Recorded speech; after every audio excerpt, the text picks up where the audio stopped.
Frankie Andreu, who's at the Tour de France. Frankie, tell me, what's the energy like there in Monaco? Yeah, it's a lot of energy. I mean, Monaco is definitely a different place. It stands out. I mean, there's just every kind of expensive car that's driving around. It's all over the place, and the riders are all training, and everybody's just motivated. You can see they have a lot of energy. They're not tired. They're fresh. They're ready to race, and a lot of tension as they get ready to head into the time trials. And talking about the time trial, that's a little bit different this year. Yeah, 15 kilometers. It's the first time since 1995 where the France did not start with a prologue or a road race. 1995 when David Zabriskie went. So this is 15K. They have a pretty good hill they have to go up. Very technical descent, and then they come back through the tunnel that the Formula One course uses, and then they finish.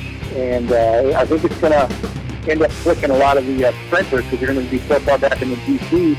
Just after that one day, I don't think they're going to have a chance for the yellow jersey. But my pick is Cancellara. I mean, he had a great rider for Switzerland. He's climbing really well, and I think this course suits him. So with 9 Tour de France's under your belt, you've got a good idea of what's going through the riders' minds. Tell me what that's like.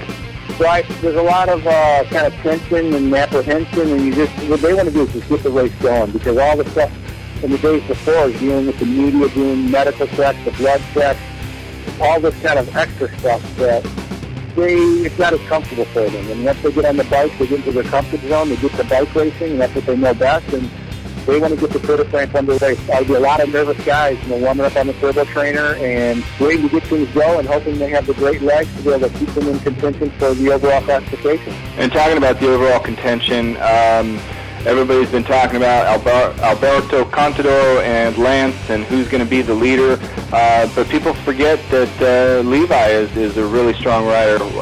How do you think that plays in? It's going to be interesting dynamics, and I think for Johan Bernil, he's going to hope that the race will separate those guys and the legs will do the talking, and he won't have too much of a conflict on his hands. Tyler, Tour de France is underway. Yeah. How was it today? Yeah, it was fun today. I mean, it's not really a course for me, so I was just kind of getting through today for the next days. But yeah, it's cool. It's a pretty spectacular place to start the tour. Kind of disappointed. I mean, it's a tough time trial, so in a way, the sprinters kind of get flicked by trying to get that yellow jersey. Yeah, I don't really see that happening this year. We're going to be so far back after this to the GC guys that I don't think it'll be possible to get into the jersey this year. But that's how it goes. Obviously, you had some good results so far earlier in the year. Now we're at the tour. Tell me about some of your own expectations. Besides, I'm sure you guys concentrate on the team time trial. What about personally? Yeah, I mean, of course, the team time trial is a huge goal for us. But I saw at the Giro that I wasn't too far off winning a stage there. So keep trying here. Hopefully that's the goal. So hopefully it'll happen. Yeah, you're like Mr. Second Place at the Giro. Hopefully you become Mr. First. You plan on shaving? You're gonna get arrow, or you're just gonna stay scruff? I'll work on it. All right, thanks. Yeah. Whether you're sitting at home or in France, join me, Frankie Andreu, for 21 days in July as I take you inside the Tour de France and beyond with InsideCycling.tv.